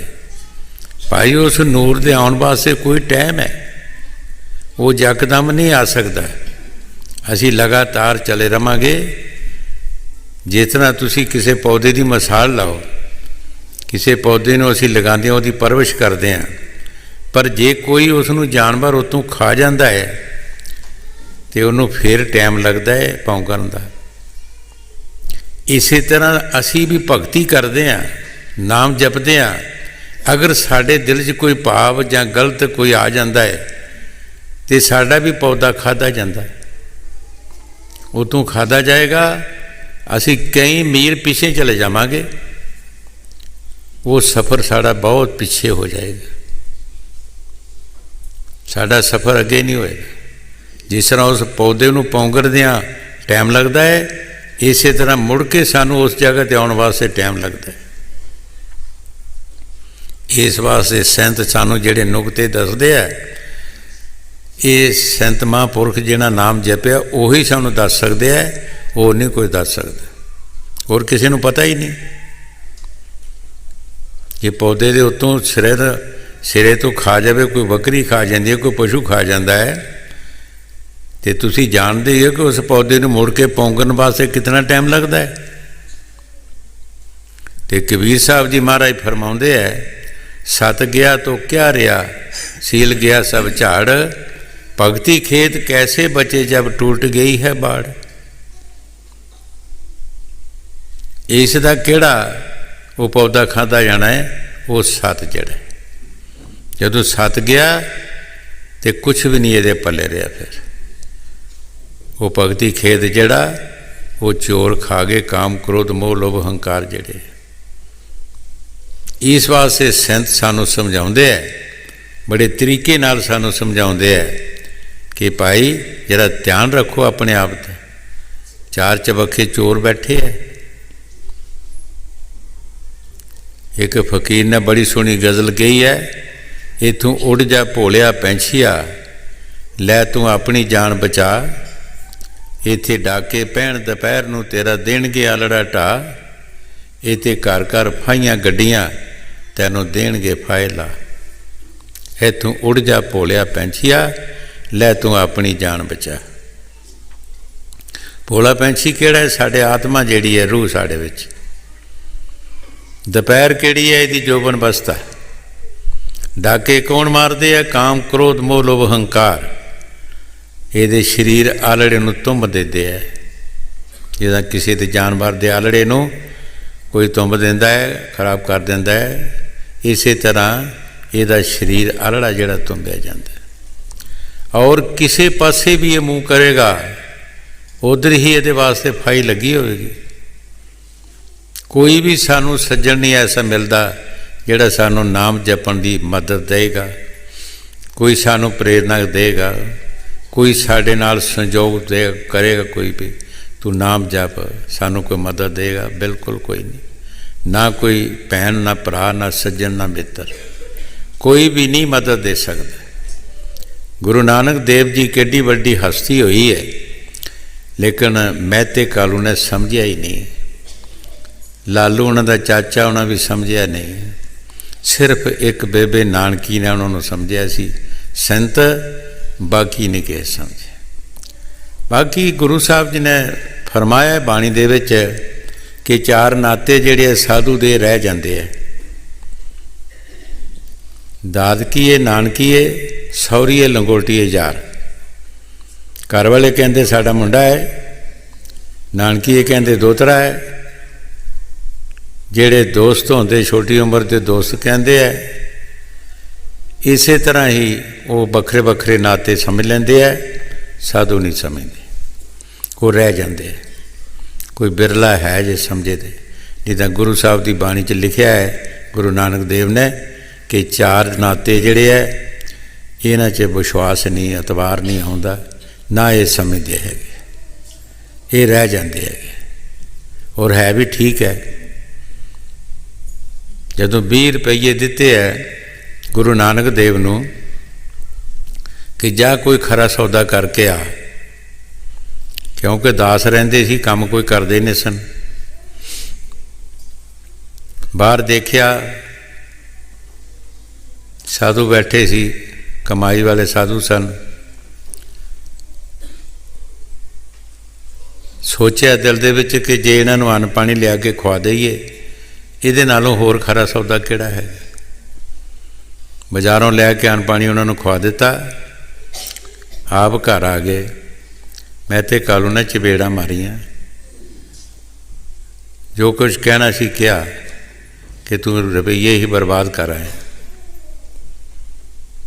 ਲੇਕਿਨ ਉਹਨਾਂ ਜੋ ਖਰਾ ਸੌਦਾ ਕਰਨਾ ਸੀ ਕੀਤਾ। ਇਸੇ ਤਰ੍ਹਾਂ ਨਾਮਦੇਵ ਜੀ ਮਹਾਰਾਜ ਅਦਾਸ ਰਹਿੰਦੇ ਸਨ ਤੇ ਘਰਦਿਆਂ ਨੇ ਕਿਹਾ ਕਿ ਤੁਸੀਂ ਕੋਈ ਕੰਮ ਨਹੀਂ ਕਰਦੇ, ਤੁਸੀਂ ਕੱਪੜਾ ਕਿਸੇ ਨੂੰ ਉਧਾਰਾ ਹੀ ਦੇ ਆਓ। ਕਹਿਣ ਲੱਗੇ ਚਲੋ। ਕੱਪੜਿਆਂ ਦੀ ਪੰਡ ਪਾਈ, ਕਿਸੇ ਖਾਡੇ 'ਚ ਚਲਾ ਗਏ। ਇੱਕ ਇੱਕ ਪੱਥਰ ਤੇ ਇੱਕ ਇੱਕ ਕੱਪੜਾ ਰੱਖ ਦਿੱਤਾ। ਸਾਰੇ ਕੱਪੜੇ ਪੱਥਰਾਂ ਦੇ ਉੱਤੇ ਰੇੜ ਦਿੱਤੇ ਤੇ ਇੱਕ ਪੱਥਰ ਪਾ ਪੱਕੇ ਦਾ ਲੈ ਕੇ ਆ ਗਏ ਘਰ। ਲੋਕਾਂ ਨੇ ਆ ਕੇ ਦੱਸਿਆ ਉਹਨਾਂ ਦੇ ਮਾਤਾ ਪਿਤਾ ਨੂੰ ਕਿ ਇਹ ਤਾਂ ਕੱਪੜੇ ਸਾਰੇ ਲੋਕ ਚੁੱਕ ਕੇ ਲੈ ਗਏ ਨੇ, ਤੁਸੀਂ ਪੈਸੇ ਕਿਹਦੇ ਕੋਲੋਂ ਲੈਣੇ ਆ? ਤੁਸੀਂ ਪੈਸੇ ਕਿੱਥੋਂ ਲੈਣੇ ਆ? ਕੱਪੜੇ ਤਾਂ ਲੈ ਵੀ ਗਏ ਲੋਕ, ਉਹ ਖੱਡ ਦੇ ਵਿੱਚ ਛੱਡ ਕੇ ਆਏ ਆ। ਨਾਮਦੇਵ ਤੂੰ ਕਿੱਥੇ ਕੱਪੜੇ ਦੇ ਆਇਆ? ਮੈਂ ਦੇ ਆਇਆ ਜੀ, ਜ਼ਮਾਨਤ ਲਿਆਂਦਾ 8 ਦਿਨਾਂ ਨੂੰ ਉਹਨਾਂ ਨੇ ਕਿਹਾ ਪੈਸੇ ਦੇ ਦਿਆਂਗੇ ਅਸੀਂ, ਤੁਸੀਂ 8 ਦਿਨ ਦੇਖੋ, ਮੈਂ ਜ਼ਮਾਨਤ ਹੀ ਲਿਆਂਦਾ ਹੈਗਾ। ਪਾ ਪੱਕੇ ਦਾ ਪੱਥਰ ਲੈ ਕੇ ਚੁੱਕ ਕੇ। ਹੁਣ ਉਹ ਕਹਿਣ ਵੀ ਲੈਣੇ ਕਿਹਦੇ ਕੋਲੋਂ ਨੇ ਪੈਸੇ? ਕੱਪੜੇ ਤਾਂ ਲੋਕ ਹੀ ਲੈ ਗਏ ਹੈ ਅਤੇ ਪੈਸੇ ਕਿਹਨੇ ਦੇਣੇ ਹੈ? ਕਹਿੰਦੇ ਜੀ 8 ਦਿਨ ਤੁਸੀਂ ਦੇਖੋ, 8 ਦਿਨਾਂ ਨੂੰ ਅਸੀਂ ਹੁਣ ਬੋਲ ਕੀਤਾ ਮੇਰੇ ਨਾਲ, 8 ਦਿਨ ਦੇ ਪੈਸੇ ਦੇਣਗੇ। 8 ਦਿਨ ਜਲੇ ਹੋਏ, ਉਹ ਪਾ ਪੱਕੇ ਦਾ ਪੱਥਰ ਜਿਹੜਾ ਸੋਨੇ ਦਾ ਬਣ ਗਿਆ, ਸੋਨੇ ਦਾ ਬਣ ਗਿਆ। ਅਤੇ ਕਹਿਣ ਲੱਗੇ ਆਪਣੇ ਮਾਤਾ ਪਿਤਾ ਨੂੰ ਕਿ ਇਹਦੇ ਨਾਲੋਂ ਜਿੰਨੇ ਦੇ ਕੱਪੜੇ ਹੈਗੇ ਉਹਨਾਂ ਸੋਨਾ ਕੱਟ ਲਓ ਅਤੇ ਬਾਕੀ ਮੈਂ ਜ਼ਮਾਨਤੀ ਉੱਥੇ ਹੀ ਛੱਡਣ ਜਾਣਾ। ਫਿਰ ਜਿੰਨੇ ਦੇ ਤੁਹਾਡੇ ਕੱਪੜੇ ਇੰਨਾ ਕੱਟ ਲਓ ਇਹਦੇ ਨਾਲ। ਫਕੀਰ ਕੋਈ ਅੰਦਰੋਂ ਤਾਕਤ ਆਉਂਦੀ ਹੈ, ਅੰਦਰੋਂ ਹੋਮਦੇ ਗੁਣਾਂ ਦੇ ਸੈਂਤ ਗੁਥਲੇ ਗੱਲਾਂ ਕਰਦੇ ਨੇ, ਝਲਮ ਝੱਲੀਆਂ, ਉਹ ਹਲਬ ਲੱਲੀਆਂ ਗੱਲਾਂ ਕਰਦੇ ਨੇ ਜਿਹੜੀਆਂ ਕਿਸੇ ਦੁਨੀਆਦਾਰ ਨੂੰ ਸਮਝ ਵੀ ਨਹੀਂ ਆਉਂਦੀ, ਮਗਰ ਉਹਨਾਂ ਦੇ ਅੰਦਰ ਉਹ ਨਾਮ ਦੀ ਤਾਕਤ ਹੁੰਦੀ ਹੈ। ਇਹ ਰਿਸ਼ਤੇ ਜਿਹੜੇ ਆ ਗੁਰੂ ਸਾਹਿਬ ਜੀ ਫਰਮਾਉਂਦੇ ਸਭ ਰਿਸ਼ਤੇ ਰਹਿ ਜਾਂਦੇ ਆ, ਕੋਈ ਹੀ ਰਿਸ਼ਤਾ ਜਿਹੜਾ ਹੈ ਉਹੀ ਸਮਝਦਾ ਨਹੀਂ ਤਾਂ ਨਹੀਂ। ਹਾਂਜੀ। ਸਤਿਗੁਰ ਪਿਛੇ ਤਰ ਗਿਆ,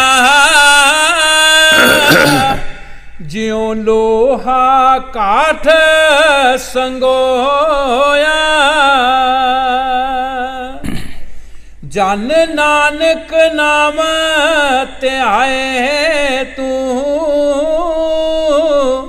ਜਪ ਹਰ ਹਰ ਨਾਮ ਸੁਖ ਹੋਇਆ। ਗੁਰੂ ਸਾਹਿਬ ਜੀ ਬੜੇ ਪਿਆਰ ਦੇ ਨਾਲ ਫਰਮਾ ਰਹੇ ਹੈ ਕਿ ਅਗਰ ਤੂੰ ਸੁਖ ਲੈਣਾ ਹੈ ਤੇ ਭਾਈ ਨਾਮ ਦੇ ਵਿੱਚੋਂ ਮਿਲਣਾ ਹੈ, ਹੋਰ ਕਿਤੇ ਤੈਨੂੰ ਸੁਖ ਨਹੀਂ ਮਿਲ ਸਕਦਾ। ਹੋਰ ਅਸੀਂ ਦੁਨੀਆ ਦੀ ਮਿਸਾਲ ਲਾਓ, ਤੁਸੀਂ ਦੇਖੋ ਦੁਨੀਆ ਦੇ ਵਿੱਚ ਬੜੇ ਬੜੇ ਅਰਬਾਂ ਪਤੇ ਵਿਛੋਕਾਰ ਰਾਜੇ ਮਹਾਰਾਜੇ ਹੋਏ, ਔਰ ਦੁਨੀਆਦਾਰ ਬੜੇ ਲੈਣ ਲਾਟ ਅਮੀਰ ਹੋਏ। ਕਿਸੇ ਨੂੰ ਪੁੱਛੋ ਤੁਸੀਂ ਸੁੱਖ ਹੈ? ਗੁਰੂ ਨਾਨਕ ਦੇਵ ਜੀ ਮਹਾਰਾਜ ਇੱਕ ਸ਼ਹਿਰ ਦੇ ਵਿੱਚੋਂ ਲੰਘੇ ਅਤੇ ਮਰਦਾਨੇ ਨੇ ਕਿਹਾ, ਬਾਹਰ ਜਾ ਕੇ ਡੇਰਾ ਲਾ ਲਿਆ। ਮਰਦਾਨੇ ਨੇ ਕਿਹਾ, ਸੱਚੇ ਪਾਤਸ਼ਾਹ ਇਹ ਲੋਕ ਬੜੇ ਸੁਖੀਏ ਨੇ ਅਤੇ ਸੰਤਾਂ ਨੂੰ ਪਤਾ ਹੁੰਦਾ ਹੈ ਸਾਡੇ ਸੁੱਖ ਦਾ। ਬਾਹਰ ਜਾ ਕੇ ਡੇਰਾ ਲਾ ਲਿਆ। ਮਰਦਾਨੇ ਨੂੰ ਕਿਹਾ, ਮਰਦਾਨਿਆ ਜਾ ਕੋਈ ਆਪਣੇ ਸੁਖੀਆ ਦੇਖ ਕੇ ਲਿਆ, ਜਿਹਨੂੰ ਤੂੰ ਸੁਖੀਆ ਸਮਝਦਾ ਉਹਨੂੰ ਲਿਆ। ਮਰਦਾਨਾ ਸ਼ਹਿਰ ਵਿੱਚ ਆ ਗਿਆ। ਇੱਕ ਦੁਕਾਨਦਾਰ ਨੂੰ ਦੇਖਿਆ, ਨੌਕਰ ਚਾਕਰ ਕੰਮ ਕਰ ਰਹੇ ਸੀ, ਉਹ ਆਪਣੀ ਗੱਦੀ 'ਤੇ ਬੈਠਿਆ ਸੀ। ਕਹਿਣ ਲੱਗੇ, ਸ਼ਾਹ ਜੀ ਮੇਰੇ ਸਤਿਗੁਰੂ ਤੁਹਾਨੂੰ ਬੁਲਾਉਂਦੇ ਹੈ। ਪੁੱਛਿਆ ਕਿਉਂ ਬੁਲਾਉਂਦੇ ਹੈ? ਕਿ ਮੈਂ ਉਹਨਾਂ ਨੂੰ ਕਿਹਾ ਕਿ ਸ਼ਹਿਰ ਦੇ ਲੋਕ ਬੜੇ ਸੁਖੀਏ ਨੇ ਅਤੇ ਮੈਂ ਤੁਹਾਨੂੰ ਉਹਨਾਂ ਕਿਹਾ ਜਾਓ ਕੋਈ ਸੁਖੀਆ ਲਿਆ, ਮੈਂ ਤੁਹਾਨੂੰ ਸੁਖੀਆ ਸਮਝਦਾ। ਪਰ ਉਹ ਸਭ ਤੋਂ ਦੁਖੀਆ ਸੀ,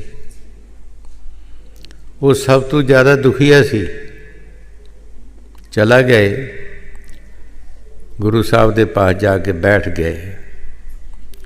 ਪੁੱਛਿਆ ਗੁਰੂ ਸਾਹਿਬ ਨੇ, ਸ਼ਾਹ ਜੀ ਕੀ ਤੁਸੀਂ ਸੁਖੀ ਹੋ? ਕਹਿੰਦਾ ਜੀ ਨਹੀਂ, ਮੇਰੇ ਵਰਗਾ ਸ਼ਾਇਦ ਦੁਨੀਆ 'ਚ ਕੋਈ ਦੁਖੀਆ ਹੋਵੇ ਜਾਂ ਨਾ ਹੋਵੇ। ਕਹਿਣ ਲੱਗੇ ਕੀ ਦੁੱਖ ਹੈ ਤੁਹਾਨੂੰ? ਮਰਦਾਨੇ ਦਾ ਭਰਮ ਗਵਾਣਾ ਸੀ। ਮਹਾਰਾਜ ਇੱਕ ਵਾਰ ਮੇਰੀ ਔਰਤ ਜਿਹੜੀ ਹੈ ਉਹ ਬਿਮਾਰ ਹੋ ਗਈ। ਜਦੋਂ ਬਿਮਾਰ ਹੋ ਗਈ ਮੈਂ ਉਹਦੇ ਮੂੰਹ ਵਿੱਚ ਰੋਣ ਲੱਗਾ। ਕਹਿਣ ਲੱਗੀ, ਸ਼ਾਹ ਜੀ ਤੁਹਾਡੇ ਪਾਸ ਮਾਇਆ ਬਹੁਤ ਹੈ, ਤੁਸੀਂ ਹੋਰ ਸ਼ਾਦੀ ਕਰ ਲੈਣੀ ਹੈ। ਮੈਂ ਉਸ ਨੂੰ ਕਿਹਾ ਕਿ ਨਹੀਂ, ਮੈਂ ਸ਼ਾਦੀ ਨਹੀਂ ਕਰਨੀ। ਉਸਨੇ ਕਿਹਾ ਕਿ ਮੈਨੂੰ ਕੀ ਗਰੰਟੀ ਹੈ? ਮਹਾਰਾਜ ਮੈਂ ਉਹਦੇ ਮੂੰਹ ਦੇ ਵਿੱਚ अपनी खुदकशी कर दी। वो मेरी औरत नौजवान सी, होंदी होंदी राजी हो गई। महापुरखो हुण तुरी फिरदी है मेरे नौकरां चाकरां नाल, मैनूं जमीन बेल नहीं दिंदी कि मैं किते लुक जावां। मैं इतना दुखी हाँ कि शायद इतना दुखी कोई होवे या ना होवे। मरदाने नूं कहा, मरदानिया ये तो तू सुखिया लियांदा है, तो जे दुखिया लैंगा फिर उहदे चों की निकलेगा। नानक दुखिया सब संसार, सो सुखिया जो नाम हुदार। मरदानिया इत्थे संसार दे विच कोई सुखिया नहीं जी। कौन सुखिया है? जो नाम जपदा है। जिहड़ा नाम जप लेगा वो के सुख ले लेगा, बाकी नहीं। बाकी सुख का नामो निशान ही नहीं है। कोई ना कोई दुख हर बंदे नूं लगा हुंदा है। हाँ जी। जन नानक नाम त्याए जप हर हर नाम सुख होया।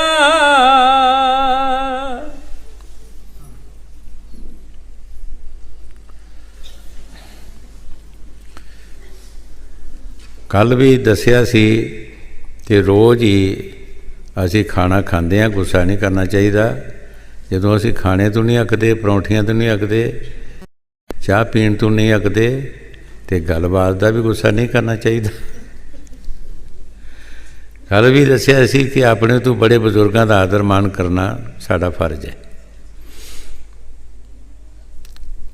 असी किसी नूं सुख देंगे, असी सुख लैण का कोई ना कोई सानू असी आशा रखांगे।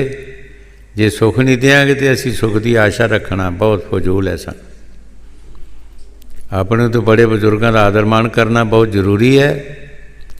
बाकी जेड़े नशे पत्तियां का काम चलिया है दुनिया ते, अगे भी कई बार दसिया है कि बहुत सारे लोग नौजवान लड़के साढ़े देखदे ही मौत का शिकार हो चुके हैं उन्होंने चीज़ों के नाल।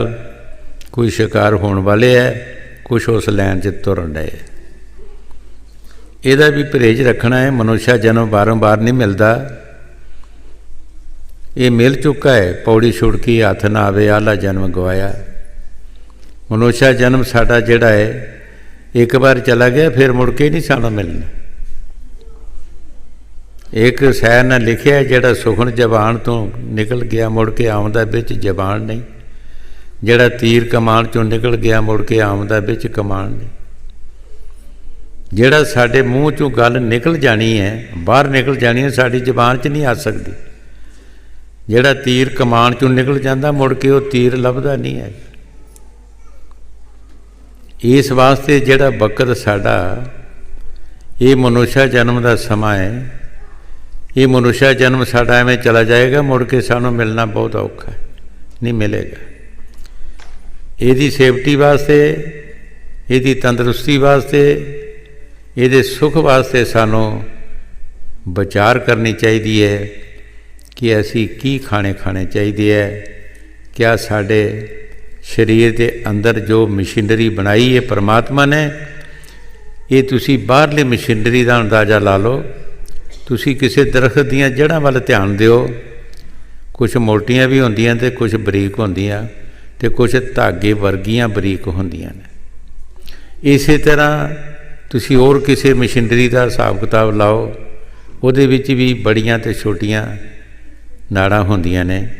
ते इस तरह साडा शरीर जिहड़ा है इहदे विच भी जिहड़ी अंदर मशीनरी है ये बहुत ही नाजुक हैगी। ये नहीं सख्त नहीं कि असी जहरीले खाने खा के इनू कायम रख सकते हैं। ये बहुत नाजुक ने। सानू जो भी खाना खाना चाहिए है पहले विचार करनी चाहिए है क्या कि साड़ी सेहत के मुताबिक सानू ये अच्छा रख सकती है या नहीं, साढ़े माफक हैगा या नहीं है। क्योंकि ये अपने आप का आपे ही प्रिंसीपल है, यदा पढ़ाने वाला कोई होर नहीं है। परमात्मा ने इसनूं सारी सूझबूझ दी है। परमात्मा ने सारी साइंस इसनूं बख्शी है, बाकी किसी जून नूं नहीं हैगी। ये घाटे वाधे च सोच सकता है। ਅਸੀਂ ਇਹਦੇ ਬਾਰੇ ਵੀ ਸੋਚਣਾ ਹੈ ਕਿ ਅਸੀਂ ਆਪਣੇ ਸਰੀਰ ਨੂੰ ਕਾਇਮ ਰੱਖਣਾ ਹੈ ਅਤੇ ਕਿਸ ਤਰੀਕੇ ਨਾਲ ਰੱਖ ਸਕਦੇ ਹਾਂ, ਕਿਸ ਖਾਣਿਆਂ ਦੇ ਨਾਲ ਰੱਖ ਸਕਦੇ ਹਾਂ।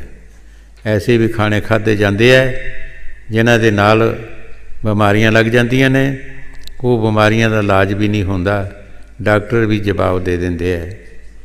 ਆਖਰ ਸਾਨੂੰ ਮੌਤ ਦੇ ਘਾਟ ਚੜ੍ਹਨਾ ਪੈਂਦਾ ਹੈ। ਇਸ ਵਾਸਤੇ ਇਹਨਾਂ ਚੀਜ਼ਾਂ ਦਾ ਵੀ ਧਿਆਨ ਰੱਖਣਾ ਹੈ।